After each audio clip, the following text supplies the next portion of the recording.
So yun guys, we bought this Mokoto 7 series. Dumating po siyang ganito. Ito yung box, nakarating lang.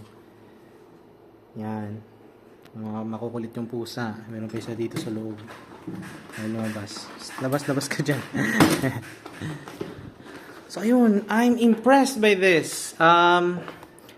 Yun, makapal yung ano niya, padded leather. Lahat naman talaga is merong padded leather. Same thing sa ibang box, naka velcro. Lagay ng paperworks, naka velcro. Ito yung refractorized sticker. Ito in order ko to separate. I just need this motor star ko.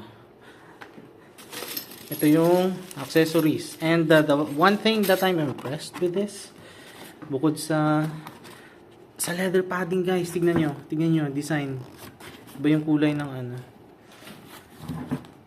ng stitch. Makapal, siya ang kapal niya, as in, hindi siya manipis. Yun, medyo may konting diferensya tayo dito. Natanggal yung sticker. Pero that's fine, minor. Ito susi, ito yung front. Ito yung itsura ng front. Itsura ng front. There you go. Yan. Itsura ng front. Itsura ng side. Yan, kulit ng pusa. And the one thing that I'm impressed, base plate niya, metal. There you go. It's metal, hindi siya plastic.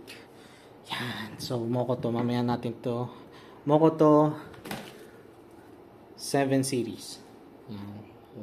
Mura lang po ako dito. So, yeah. That's how it looks. Ito. Ay, sorry. Ito. Yan. Metal to. Metal. No plastic. ABS. I'm